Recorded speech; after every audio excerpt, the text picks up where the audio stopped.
And let's fight. A very good evening to each and every one of you. Let's fight, and let's fight, and let's fight. I'm so privileged to have all of you in the ring with us tonight. Wherever you're joining us from, Pace and Power, Boots on the Ground. Delighted, delighted, delighted. Happy and delighted to have each and every one of you with us this evening. Pull it back just a little bit. Great to have you here.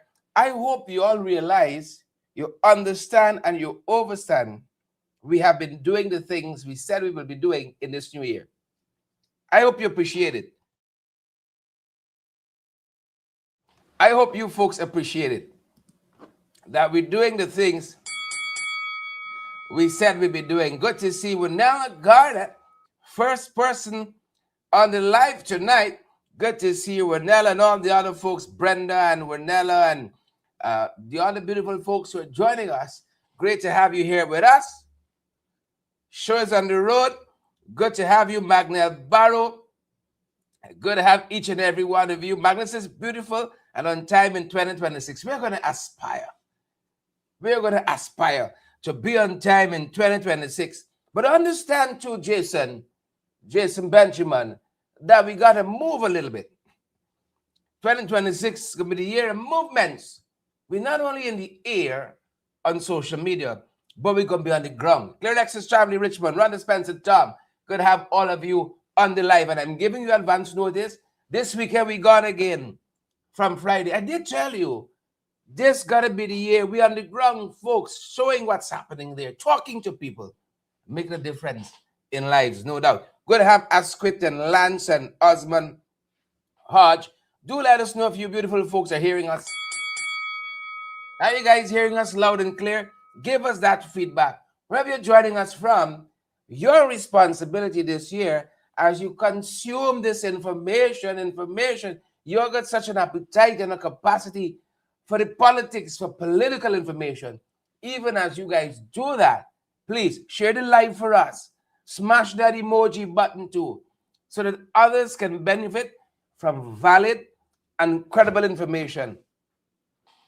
They tell you I was heading off to Region 1 over the weekend. Mabaruma, we touched several different places in Mabaruma over the last weekend, from Friday right into today, Monday, Friday the 9th of January, right into today, the 12th of January. Oh, it cost us a couple of pennies. Hinterland travel is not cheap. It is not cheap. And that is why in some instances, people rather go to Trinidad or Barbados, but we're not elected there. We're elected here. And so we gotta do what we gotta do. And folks, let me tell you this. I love talking to people. Y'all look out there. Y'all be fair. Be fair. It's not why I start going on the ground. Y'all be fair to me. Be fair. I only want fair people tonight. Husband, Mavis, and Anne Mitchell and Gisela, y'all be fair to me. Auntie Sancho, be fair. Be fair. Right. Last week, I was in New York. This week, I in Mabaruma. Loud from Hosororo Hill. How are you guys doing? How are you beautiful folks doing? Good to see each and every one of you joining us tonight. And I want to show you why we got to go.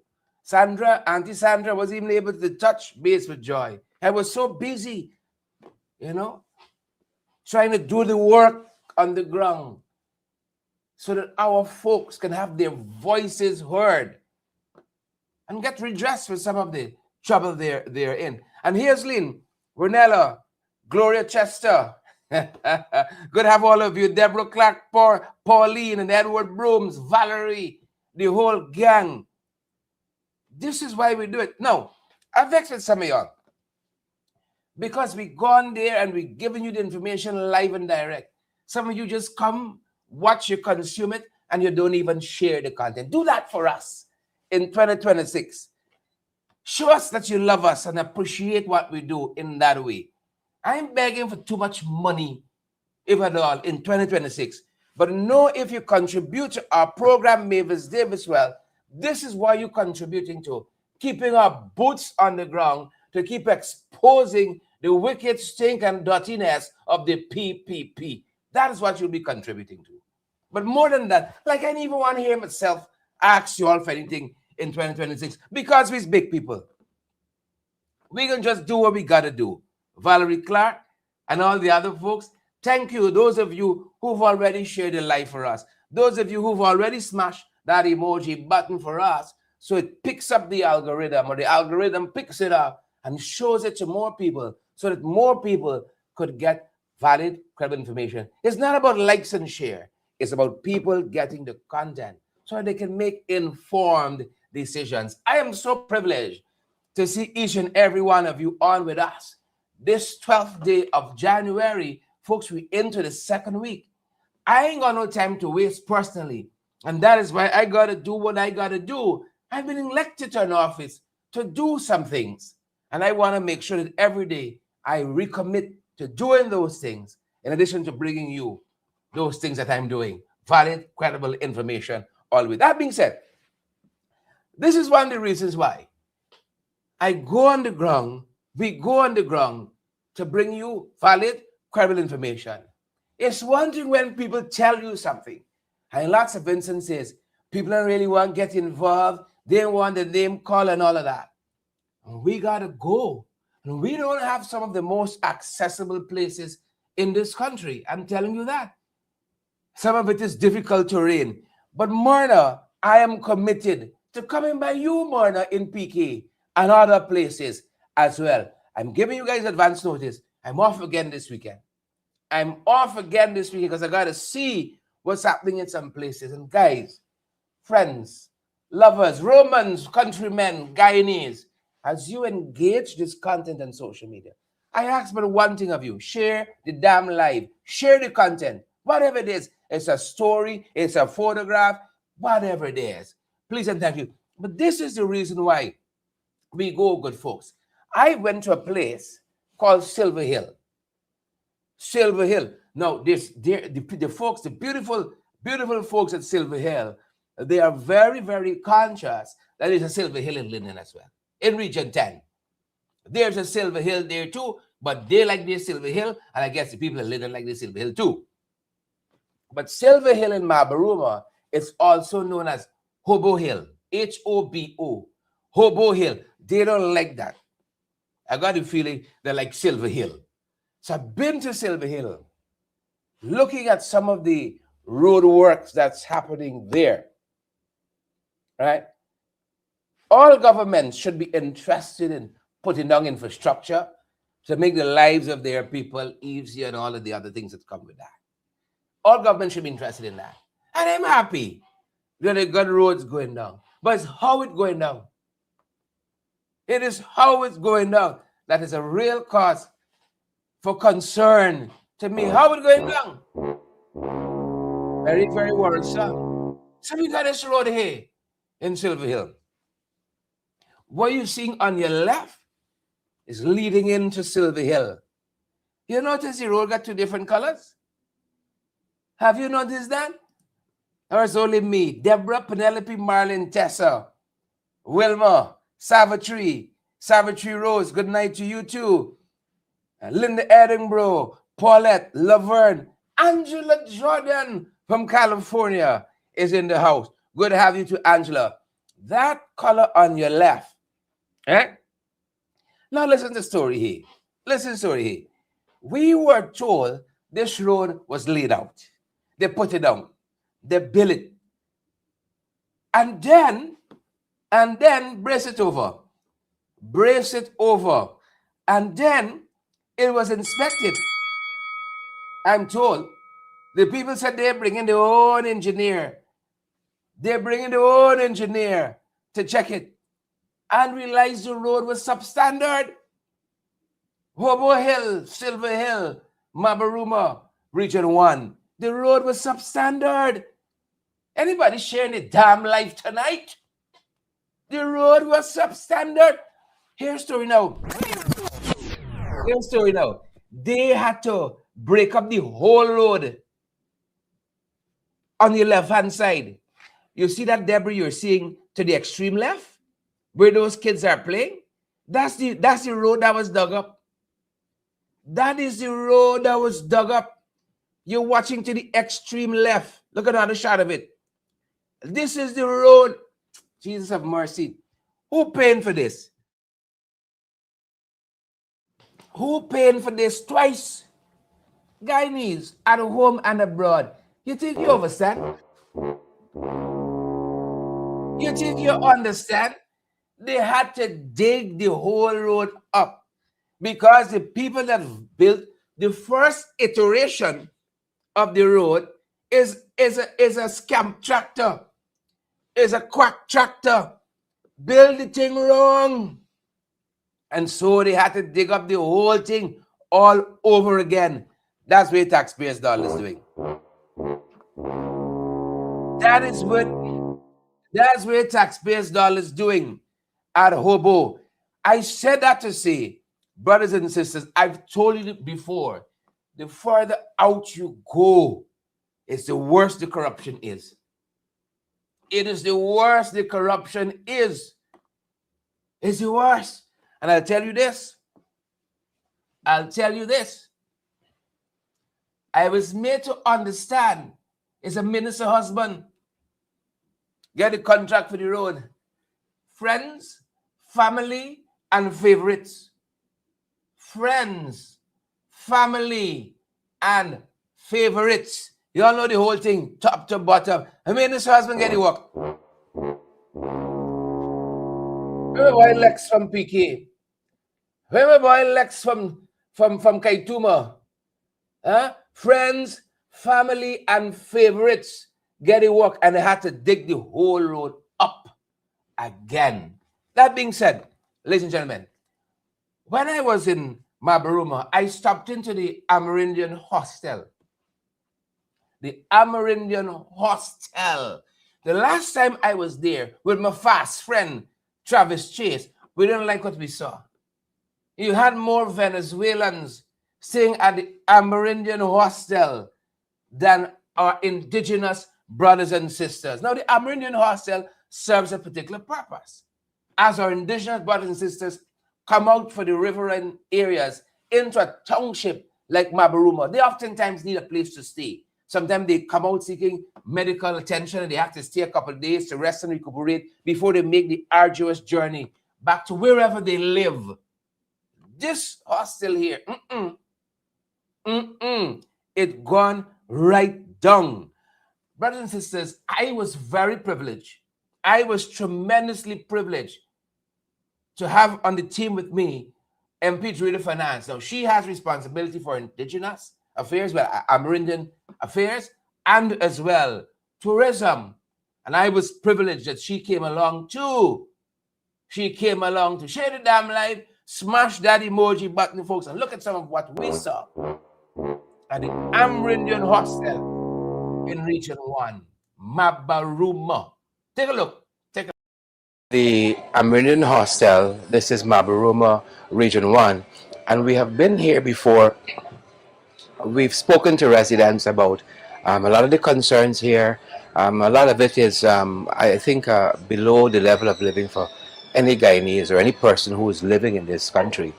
And this area still remains one that needs a lot of attention.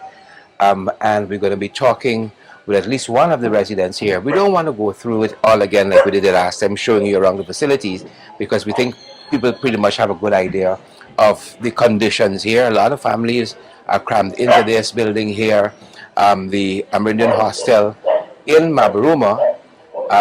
The authorities have not yet, sadly, looked in on this problem in the way that they should.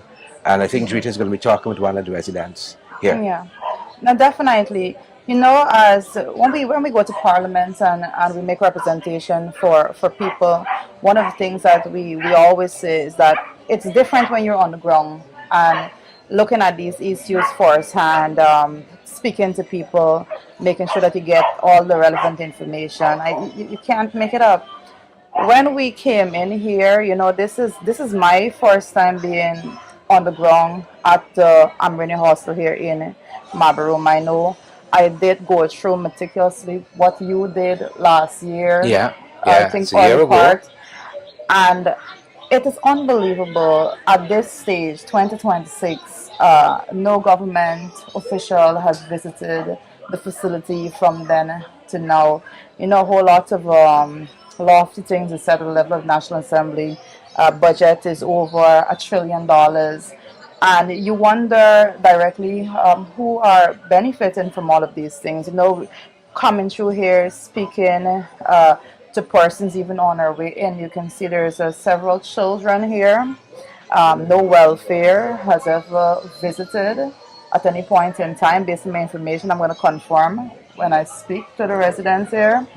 But you see a lot of small children, and these children are being born in Guyana. These are Guyanese. Correct. So when you think about the level of social services that should actually be looking into this matter, it is completely absent. And there's a minimum standard. I mean, there's a lot being said at the level of the National Assembly over the last years as it pertains to Guyana's stance on how we are dealing with foreigners within the country and so forth. And you would believe that the administration has a plan and that they're putting things in place to make sure that we are accommodating persons as we are capable Yeah. of doing. But when Yeah. you get on the ground, you would realize that it is far from the case. You have persons here, you know, adults working as every job they can work. They're out there every single day. They're not just persons just laying back.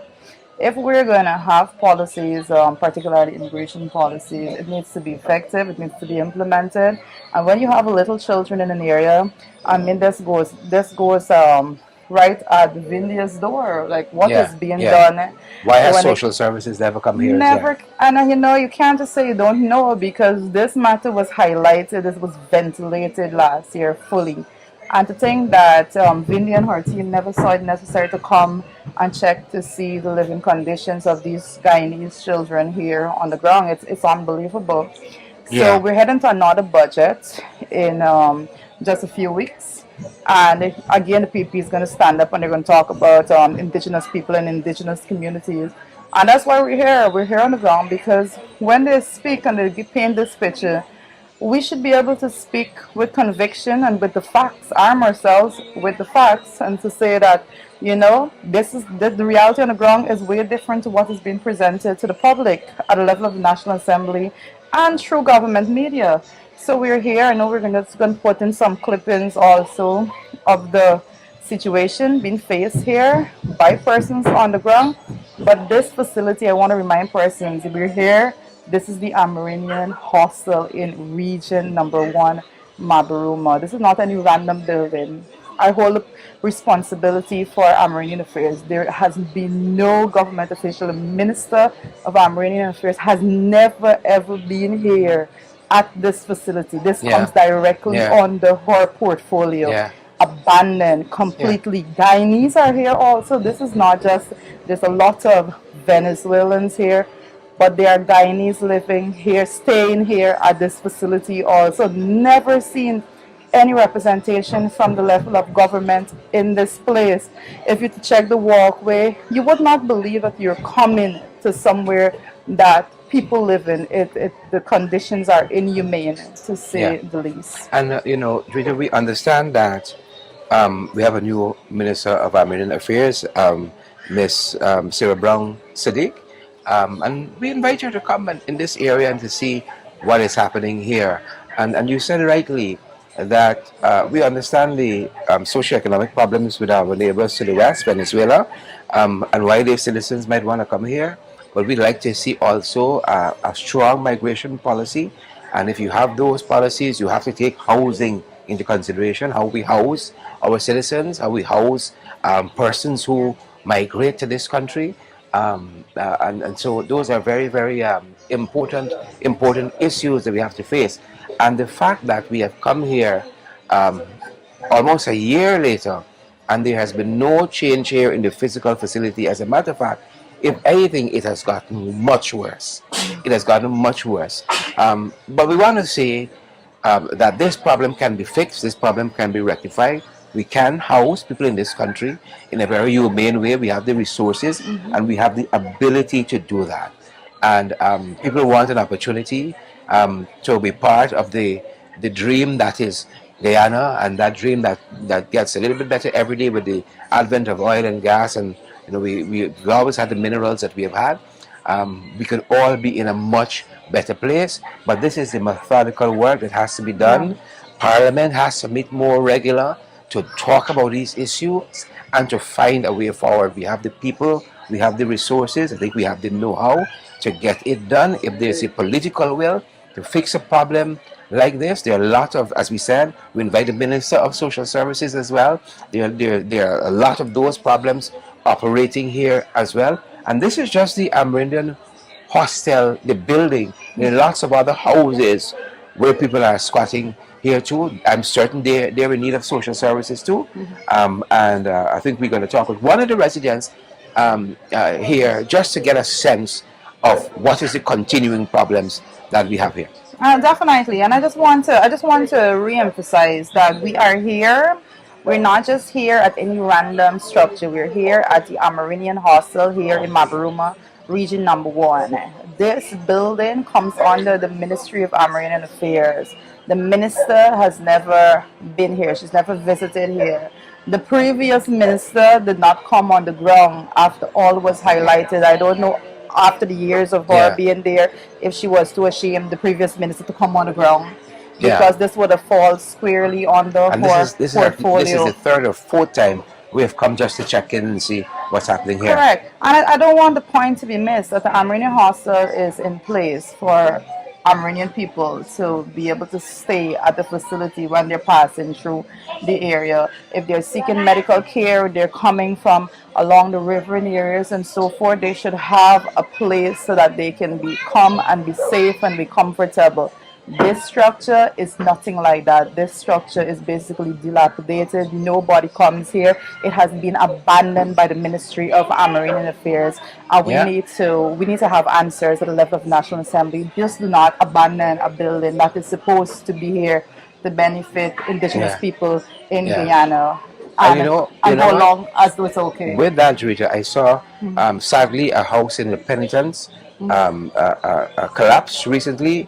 The Ministry of Social Services rightfully stepped in to offer some help, but it can be proactive in this instance because this building here could suffer that same fate. And here is an opportunity to be proactive. Yeah, definitely. And again, Sharon, about 7 of these children, Guyanese children, have not seen any representation from the government of Guyana. About 7 children, we want to know what really is going on there at the Ministry of Amerindian Affairs.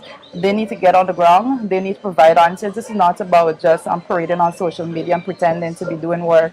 This is what it takes. Get on the ground, get the work done, provide aid where aid is needed, fix what needs to be fixed, and completely turn over. I don't know why this building was abandoned, but it needs to be fixed. I'm a member of Parliament, Director of Finance, and I hold responsibility for Amerindian Affairs.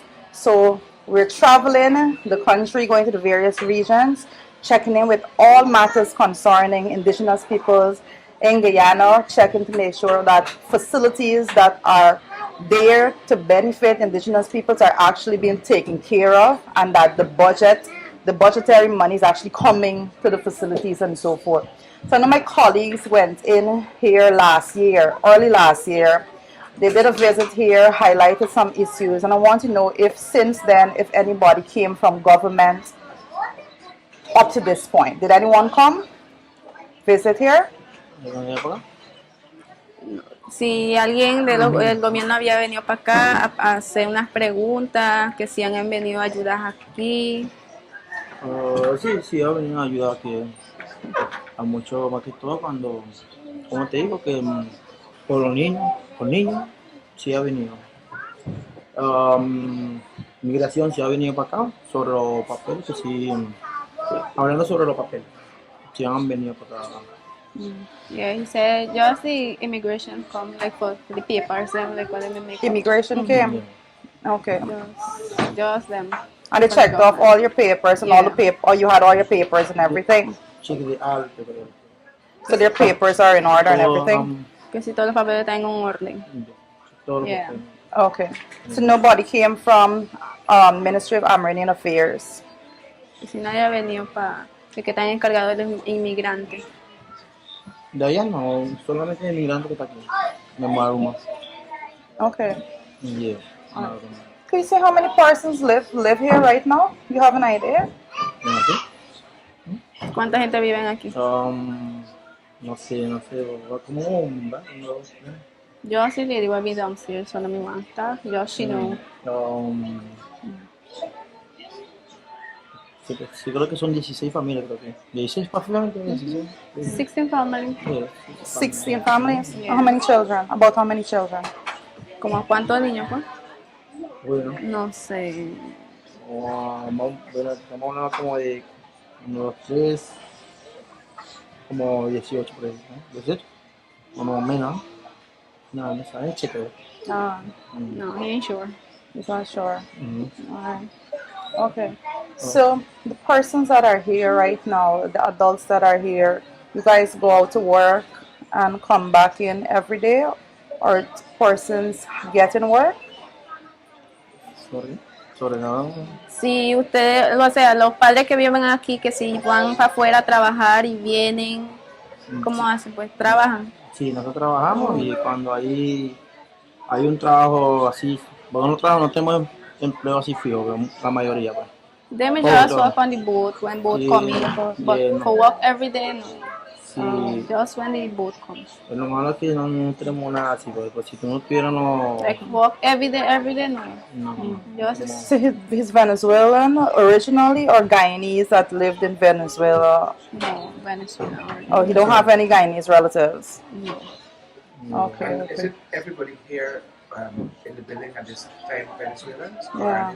Or Guyanese in here too. Any Guyanese here? Puro venezolano aquí, ¿verdad? Sí, pero Yeah. claro, puro venezolano y lo que uno estamos aprendiendo ahí poco a poco. Yeah. You have Guyanese. Los niños aquí Here también. Venezuelans living here. Only Venezuelans. Yeah. Okay. Y los babies de.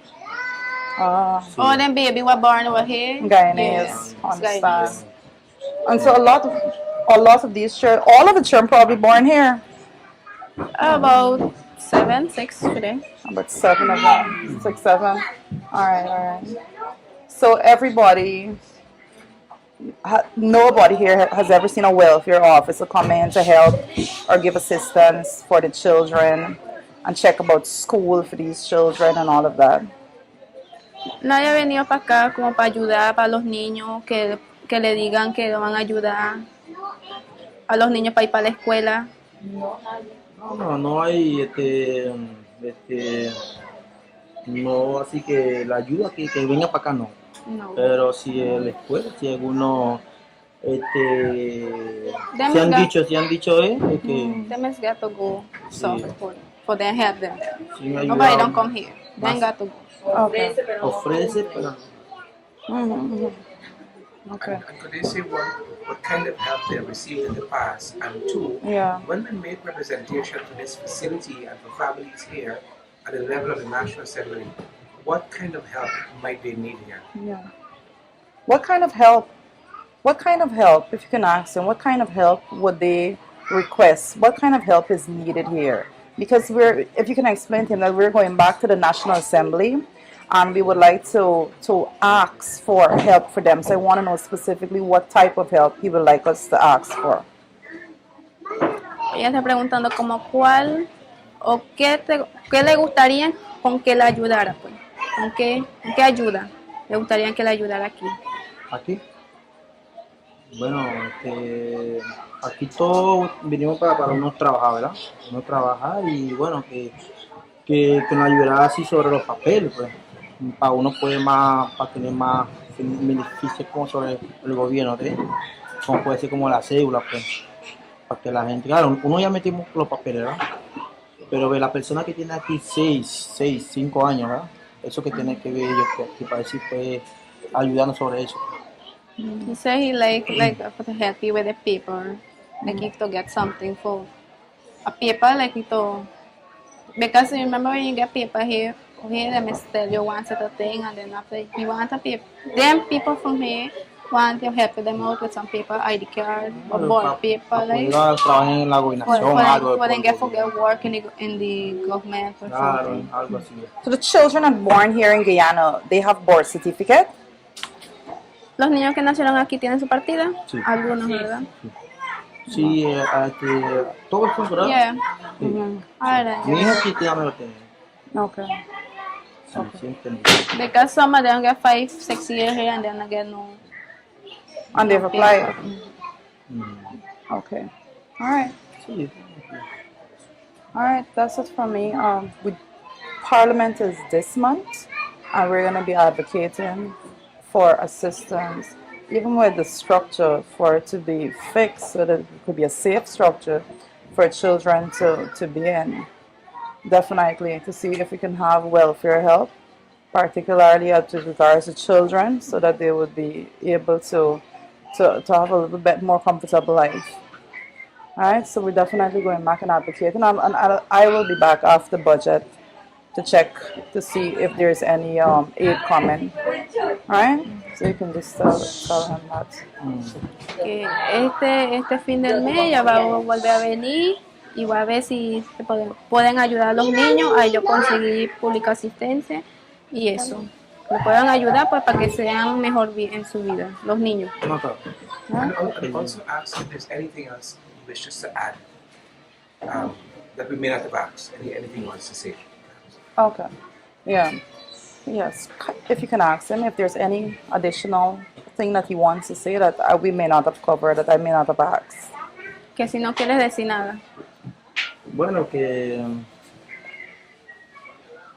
bueno, que un futuro más adelante, que venga el gobierno, que ve cómo estamos nosotros viviendo aquí, que saque un terreno, algo, una vivienda que le da con uno a nosotros, que venden. Solo eso que So he like in the future he like somebody for company government and give them like a land like when them to make their own house because living here so then they go and take them out and so. Okay, Sí. So they like for get their own land. okay. All Make right, their own house. got it. All right, thank you so much for spending this time. Thank you so much for answering the questions. All right, folks. Welcome back. Welcome back. Now, I told you so much as we were starting this year how we need to proceed into this year. If we chase after song bites, you're going to miss so much. This is the methodical work of what representation means. Because if we don't go there, we don't know what's happening there. And if we don't engage the folks there, we don't understand their own stories. Now, that young lady who was so gracious, it's the second or third time she's helped us to interpret. She's with us on these trips. We have to procure her services. She's Guyanese. She's lived in Venezuela for a little bit. She's back home now, and she helps us in this regard. Now, it makes me so sad I didn't pay more attention in Spanish class. So that foreign language your kids got to learn. It better like the Spanish. The demographics of the country is changing, and you gotta change with it too. I'll say this.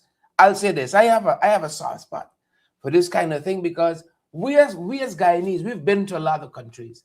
A lot of people check we in when things are real tight. You understand? And if things tight for other people, we could brace people. But we got to do it in a very structured way. We have to do it in a very structured way. And that is why we have to have a migration policy, a substantive, comprehensive migration policy. And part of that policy has to speak to housing. It has to speak to housing. Now, you can't do this in a soundbite for 30 seconds. It is methodical work. You got to engage the specialists. You got to engage the professionals, the personnel in these fields. That's why there is so much room here for social services, to the Ministry of Umbrella Affairs. The task here is not to name and shame. The task here is to get the work done, to improve the lives of people and to better the circumstances of people. That is what it's about. That is what's about. So that's just part of what's happening there in Mabruma Region 1 that needs addressing. And I was shocked, honest to God, I was shocked and surprised. I was in Mabruma in May of last year, and then I was back there, I think either in July or in August of last year. And I'm surprised, going back there now, nobody has gone there since May, since we first alerted people to that issue there. Now, this is the methodical work of being a representative of the people. That visit now has to translate to the National Assembly in the questions we ask, in the proposals that we make, and that whole situation and circumstance. And lots of that you're not going to see in front of the cameras. But that is just the work that it has to entail. You track these issues, you go back, you check again, you go and you check and you follow up and you send information and you keep the government's foot to the fire. That's how we do it, folks. That is how we do it. Let's touch on a couple of things, because at the end of the program, I want to show you an allegation of police assault in Mabaruma. We're going to end with that and what one young man told us. Some serious allegations of serious police brutality in Mabaruma. And one of the sad things that I heard during my stay in Mabaruma, people say you don't get justice here, no matter what people do. And it's so sad. The people who were committing the most infraction seem to be law enforcement. Appears to be law enforcement. You all remember Mabaruma, one senior policeman has been sanctioned by the United States. I'm not sure. He was stationed in Mabaruma. So you got all of those social issues there, political issues. Then you got a lot of drugs and cocaine going through Mabaruma as well. But let's touch on some other issues we think you ought to know about. Then we're going to circle back and wrap up where we started in Mabaruma. That's the Amerindian hostel. I was going through some of the comments here and I saw somebody says it's the Venezuelan hostel. We're going to keep on it, folks. We're going to keep on it. The U.S. is saying the little help that was going to Cuba from Venezuela is going to stop. So this seems to be a hot button issue now. The Cuban government has rejected this pressure from the United States after its president, Donald Trump, announced that Venezuela would no longer be allowed to supply oil or financial support to Cuba. Is it me or did I hear Mr. Trump say, President Trump say, that he's the commander-in-chief in Venezuela? Is it me? This decision follows the U.S. enforcement actions linked to the capture, of course, of Venezuelan President Nicolas Maduro and renewed sanctions now. Cuban officials, for their part, they've been saying that the country would seek alternative arrangements, and they've accused the United States and Washington in particular of attempting to economically suffocate Havana and Caracas. Some of the stuff making international news, and you know, if somebody in the region catches a cold, we can be affected, and that's why we want to keep you guys on this. You've seen over the weekend, the ABC EU countries have called for the appointment, the election of the leader of the opposition and the sitting of the National Assembly. And these are the real world implications. You see, the National Assembly don't sit. How are we going to know what's happening in places and bring relief to our people throughout this country who are hurting badly economically? And then you have all of these adjacent issues, like we see at the hostel there, like police violence and so on, excesses and all of that, corruption and all of that. None of that gets addressed in the proper way because the policies supposed to be made by National Assembly. And then the government now is going to go and try to operationalize them, right? But them boys don't believe in National Assembly. What's a National Assembly? So we heard the U.S. Ambassador, Her Excellency Nicole Terrio. We heard the UK High Commissioner, Her Excellency Miss Jane Miller, Mrs. Jane Miller on this issue as well. And then we heard the ABC EU, as I said, and Canada as well on this issue, calling for the election of the leader of the opposition. All the Speaker of the National Assembly has to do is call a meeting, you know. That's all he got to do. That is all he got to call a meeting, and then a nomination is raised, right? If there are more than one nominations, I don't believe that will be the case. You have a unanimous. You have an election by the virtue of nobody else contesting, and it is a simple exercise. Usually doesn't take 5 minutes. It does not take 5 minutes, and you know we have been calling. I've said it here time and again, notwithstanding the sanctions, notwithstanding the indictments. And nothing in our constitution and our laws precludes somebody who has been so sanctioned and indicted from standing as leader of the opposition. Nothing. And so the Win Party, the Reinvesting National Party, they have secured the most seats in the last election in the parliamentary opposition. And if they want to choose Mr. Mohammed to lead them, so be it. Let the thing go forward. Let the thing go forward. And let the National Assembly sit and meet and engage. And like we've been saying, it's the same people saying they got a robust legislative agenda. The same people. And of course, we've seen Win leaning into all of this. I don't want to use the word support, but pronouncements by the ABCEU countries on the appointment on election of the leader of the opposition.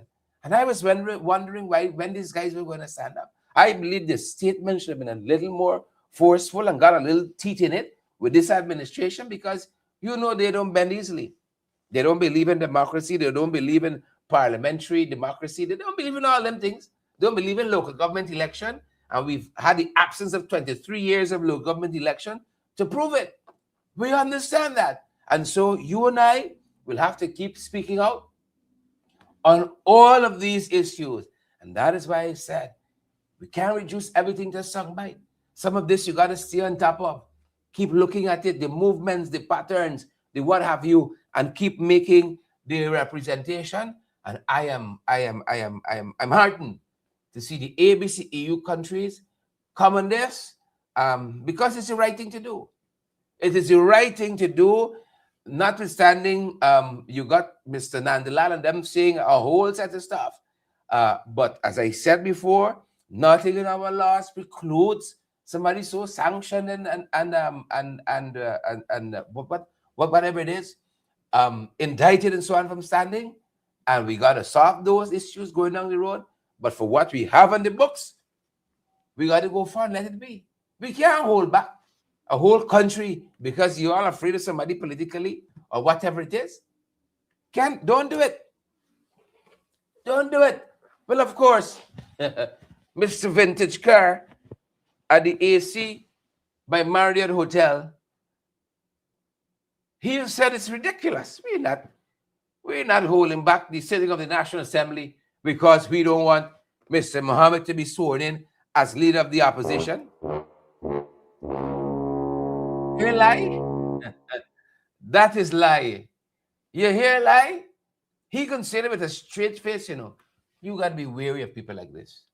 Guyanese brothers and sisters at home and abroad, you have got to be very, very concerned when people can tell stories, when people got alternate facts like that, when people can lie with such a straight face. He says ridiculous, man.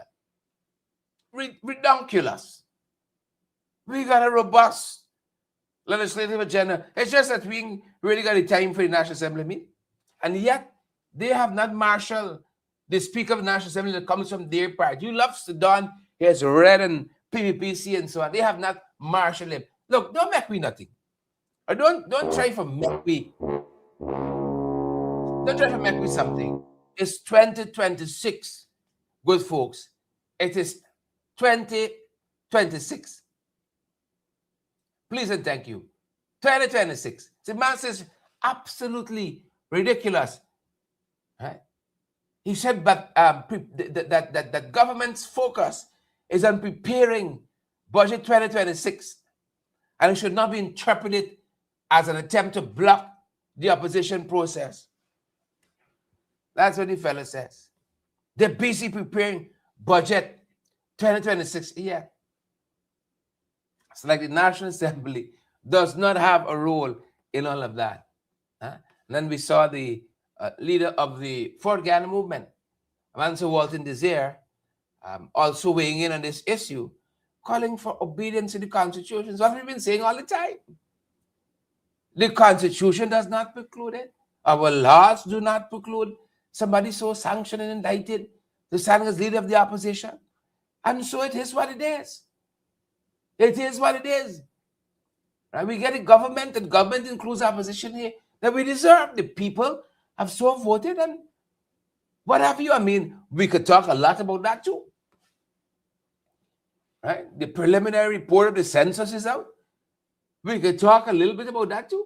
It's a when I see some of the numbers there, you understand why. Since 2022, the results, preliminary or the final results of this census, it has been one thing.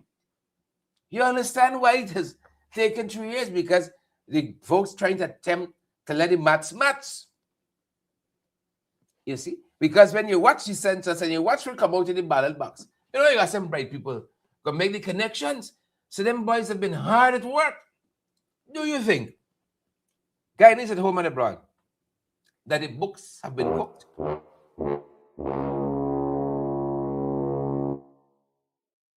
Guyanese at home and abroad, do you think the books have been cooked?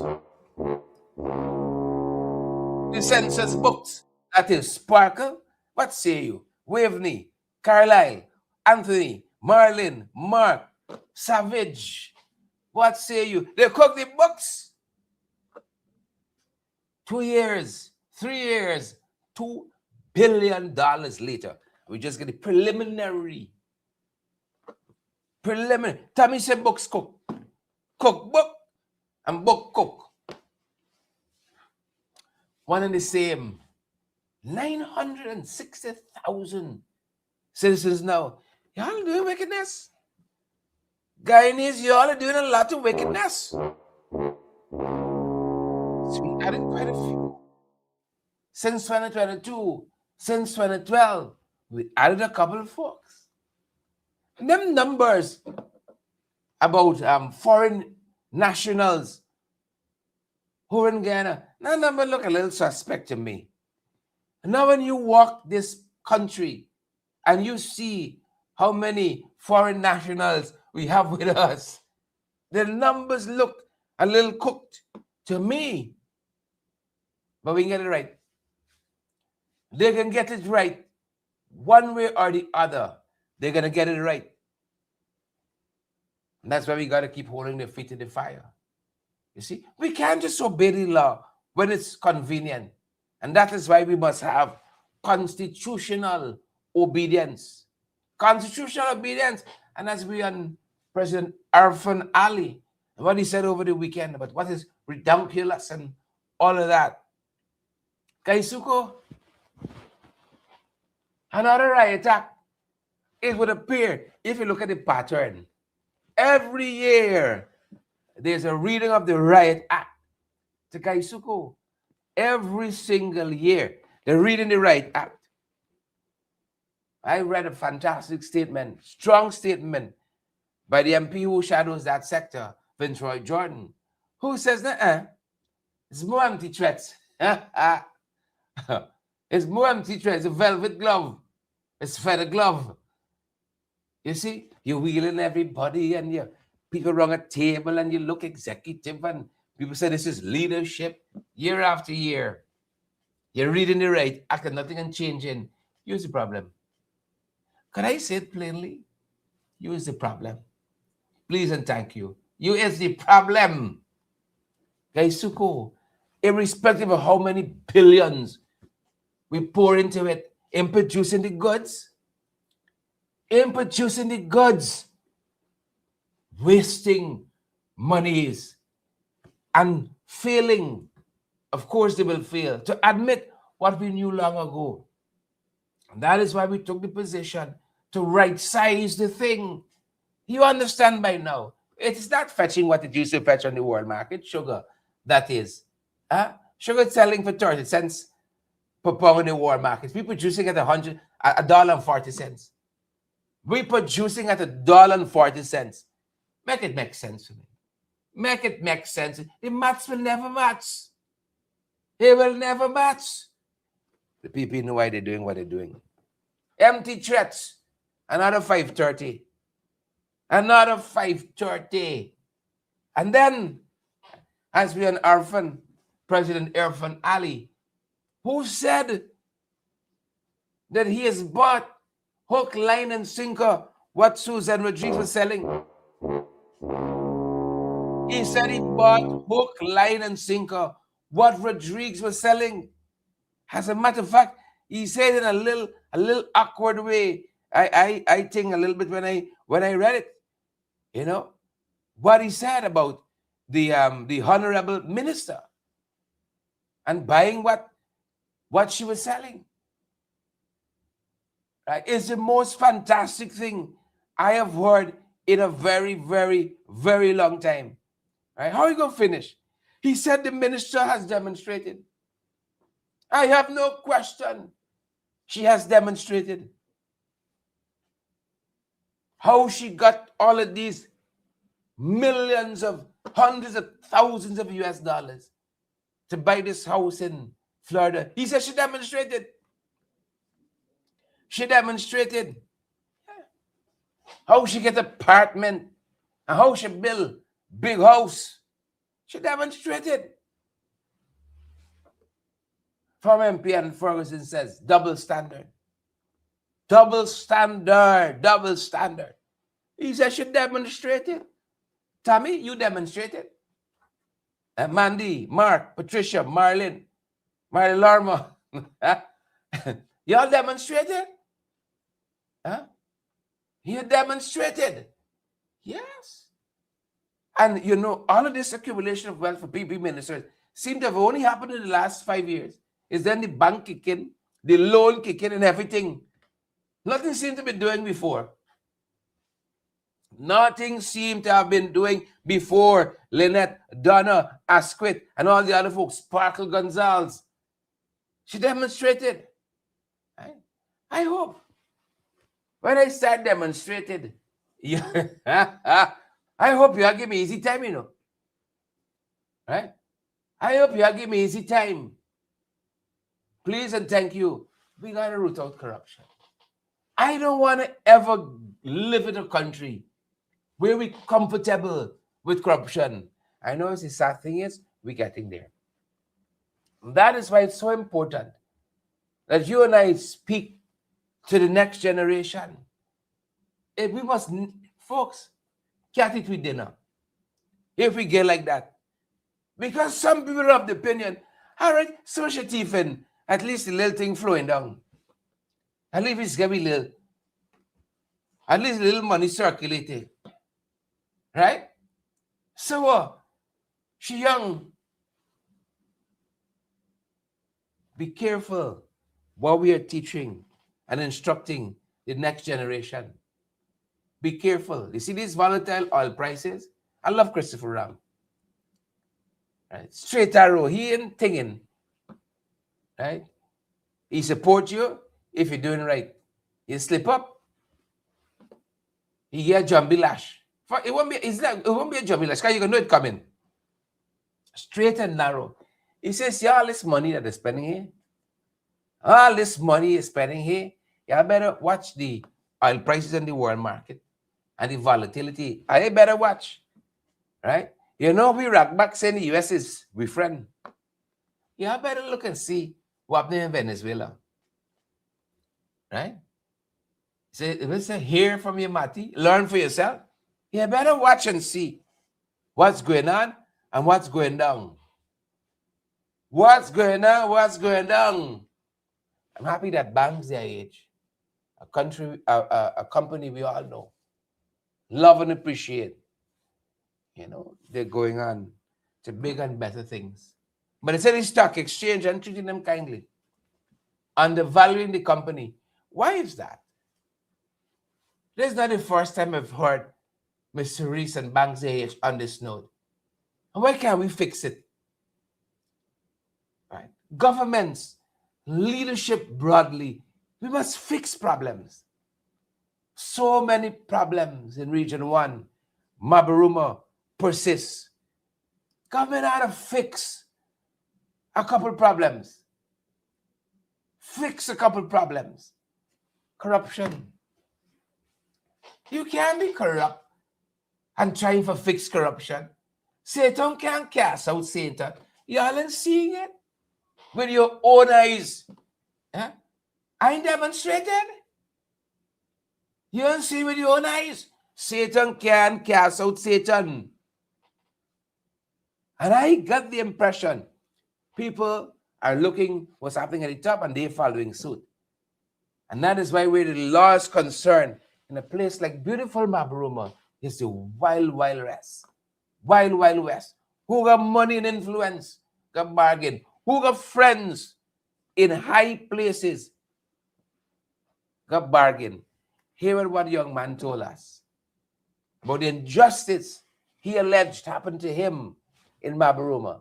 I'm going to come back at the other end with some thoughts. Don't go nowhere.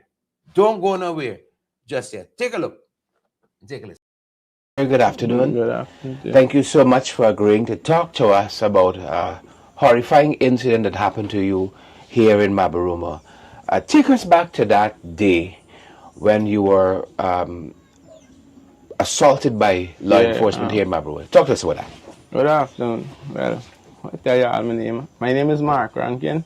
Mark Junior Rankin. I'm 25 years old. I'm a construction worker. Anyway, the 11th of November,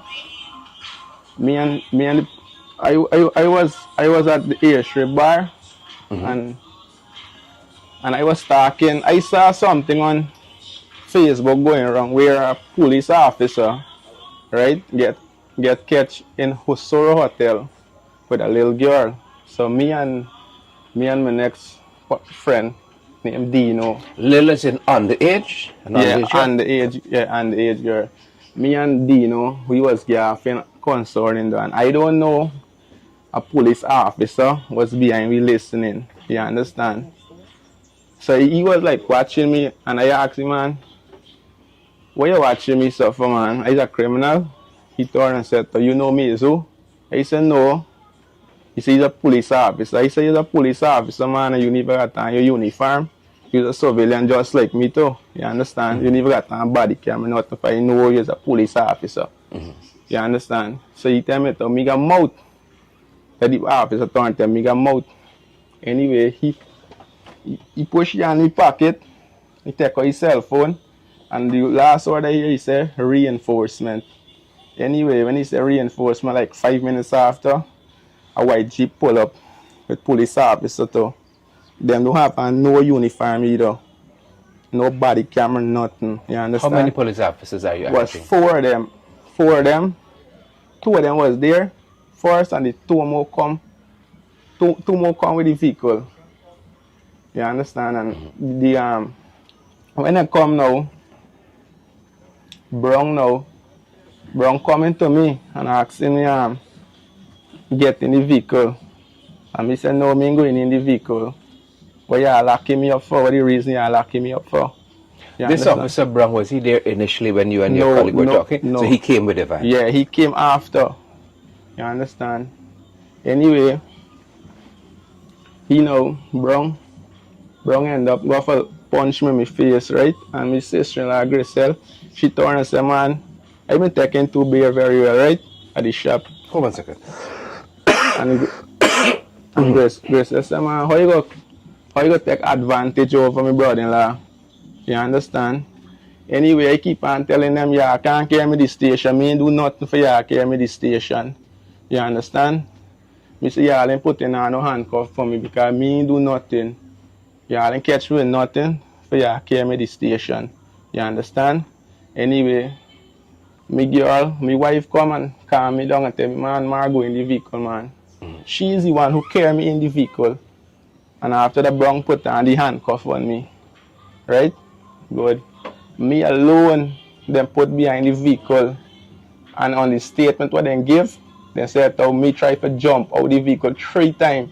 And them lying. Because me alone, and I sit down in the vehicle when they carry me to Mabaruma police station. Them drag me out the vehicle. This is the mark, look, the handcuff mark still showing it, and drag me out. When they drag me out, they say, oh, you had mouth just now with the taser gun there. Anyway, the station sergeant he hold me foot down. One of them vice me. Brown lash me with a baton here, so I don't know if y'all get the picture with the baton. Yeah, he lashed me with the baton. Anyway, then kick me up all in my belly. You see, lately I do a surgery about 3 years. From here to here. Look. Right there I get stabbed. You understand? And this thing is affect me. You understand? Yeah, them beat me so bad. When they done beat me, then tase me, they hold me foot down and tase me like actually like 25 minutes. Corn going through my body. I was hollering for my life. People from the hospital even come outside and watching what going on. And what were they saying? So this is in the police compound. Yeah, they was in the police compound and I claim said out on the next statement that I try to run out with the handcuff. All is lie. All is lie. Then beat me up on the ground, lash me up after when I done brutalize me. They tell me to walk. I say, officer, I go walk and go to the cell. I can't walk. Anyway, three of them heist me, carry me to the cell door, and tell me to strip. I saw he go strip when you got the handcuff for me. Them I release his handcuff until now I know. I said, how I go strip when you got the handcuff for me? Anyway, a police officer pull down my pants. And I said, man, you gotta pull down my underpants too. If you want me squat. Because they want me squat before I go in the cell. You understand? Anyway, they put me in the cell with the handcuff on me hand. When I go in the cell, he had about like 6 more prisoners went in the cell. A half an hour after, then come and release the handcuff after me hand. Half of me hand. Anyway, then said to Wednesday to I gotta go to court. I must prepare for go to court. Right? So I prepare for go to court and everything. Then say 9 o'clock is the court. So I prepare for go to court. Nobody didn't come because they mark them fresh, right? Mm-hmm. Anyway, then postpone this thing again. And my wife come. Then got my wife sit down there actually from 7 to 9, sit down waiting for court. When then go tell she now that you better go court. Because I know anytime I go to court, the mark them and them thing fresh. Mm-hmm. So the magistrate go able to see. Mm-hmm. You understand? Anyway, I spent 72 hours in the lockup. I come up on $100,000 bill. When I come up on the $100,000 bill, I go at the hospital and I ask for a medical. The doctor told and tell me that I have to go back to the station and them will get me a medical and bring back the paper to he. You understand? Well, what did the medical say? Well, the medical says 2nd degree burn. I didn't get the doctor didn't show me the med, but I tell you what happened. You understand? Mm-hmm. Well, he checked it and everything was he said 2nd degree burn. It's shock, electrical shock, and the button. Yeah, I gave the OPR come and collect the medical the other day when I come down to investigate. Yeah, they come and collect the medical. So all I want justice because but 1 month and something. So 1 month and something I ain't working just because of my foot. Right? And now my foot healing up. What did the police charge you with? And now when we went to the station, right, my wife keep on telling why is it charged, why is it charged? Them told us that them ain't get no charge, them ain't finding the charge. The charge went in the drawer and them got to go and look for the charge. Anyway, them told and tell me that two charges disorder behavior and disorderly behavior, yeah, and resist arrest. Resisting arrest. Right? Good. Them telling me that I gotta go to court the 1st of December. Right? I got to court the 1st of December. Anyway, when I got to court the 1st of December, surprisingly, 17 more charges add on. 17 more charges. And if you hear the charges, them 70 more charges man right up on me. Because them don't know that they're gonna get a problem in court, you understand? Because them beat me up, brutal me, you understand, and still want to save themselves. What did the magistrate say at that hearing? The magistrate? Mm-hmm. Well, I get a lawyer and them thing because I get a lawyer and she tell me to play not guilty. You understand? Because I tell she will go on. She tell me play not guilty. Say not guilty, you understand? Mm-hmm. Because you're innocent. Mm-hmm. And the police she turn and tell me lie to her and tell me them set back for you. You understand? Them set back for you. And all of them hold one head. The magistrate, when he read out the charge to me, remember he was on Zoom. You understand? And me don't like in court and them thing. And be honest to you, so like me hearing Clearly, clearly, what you charges? understand what he's saying, and but I play not guilty. But I was surprised. You understand? And he turned tell me that $5,000 may have to pay on each charges. 19 charges that is 95,000 I pay. You understand? Anyway, the clerk, when my wife don't pay the 95,000, he know the receipt. He didn't give me no receipt. Anyway, he had me running around, coming around, end up he see an OPR coming, and then after that he decide to give me the receipt the other day when I go back to court. You understand? Because me lawyer said how she calling for the statement, all the statements them from the police. Yeah, she want all the statement them. You said you were surprised by the number of charges that were added Yeah. later on. Were you surprised by the amount you had to pay? Yeah, I was surprised because even the OPR when I went to Georgetown, they said that's a lot of money you pay. Yeah, that was the word. So let's take it from that end now. You believe that this matter is so serious and concerning that you went to the Office of Professional Responsibility Yes. to complain about the Yes. conduct of these police Yeah. officers. Yeah. And what has happened since that time? You went to Georgetown Yeah. to make this complaint. Talk to us about what has happened since then. And when I went to Georgetown and make this complaint, the OPR tell me it's nice to come and meet out to them because no people didn't really know about them. You understand? A few know, but it's good for come and you ain't got freaking nothing. You understand? And then go take it from there. Cause I give them me point of view, me statement and them thing. Yeah. And Was your lawyer there too? no, she was there. She office in Reading Hope. Okay. Yeah. She was there. So me alone went down there. Me and my sister. Yeah, we went to OPR And since that time, OPR has come to Babaruma. yeah. Tell us what happened when they came here. Anyway, when I come to Marlborough, OPR come to Marlborough, them call me the night before them come. They said to Rankin are coming to Marlborough and I will need whosoever I state in the statement, whoso went wrong, they have to give statement. Understand? And then do a great job when they come. The OPR. The OPR, yeah, the OPR, because them tell me to go to the station, then we'll be down there. And I went, me and my wife went. Yeah, and my mother-in-law to give a statement same way. Was there any confrontation with you and the police officers there? Did they question them in the presence of you or you in the presence of the police officers? I hear though. The day when the OPR came, Yeah. were the police officers there at the same time when you went to the station? The police no. No, some was there and the setter brutalized me was not there. After when I come out of the office, the OPR office, then I saw them was sitting down. Then I went when I went in the morning. The other question I have for you, did you have a chance to see their statement that they would have written about this incident, the police officers? Yeah. You have any concern? I get all the statements from them. Because remember I said I'm a lawyer file for all the statements? Yeah, so that meaning them statements. And do you have any concerns with anything you would have read in the statements? Yes, because I'm telling me that I threaten them to kill them. I talk vulgarness, Yeah, a whole heap of mix up thing, man.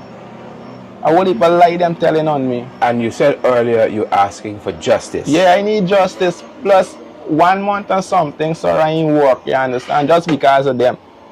What they do to me. You understand? I got a wife, I got 3 children. You understand? And what they do to me, me ain't getting no income coming in. You understand? They left me, right now they left me hanging because every month, every quarter, I gotta pay $100,000 for me lawyer. And he's beat me.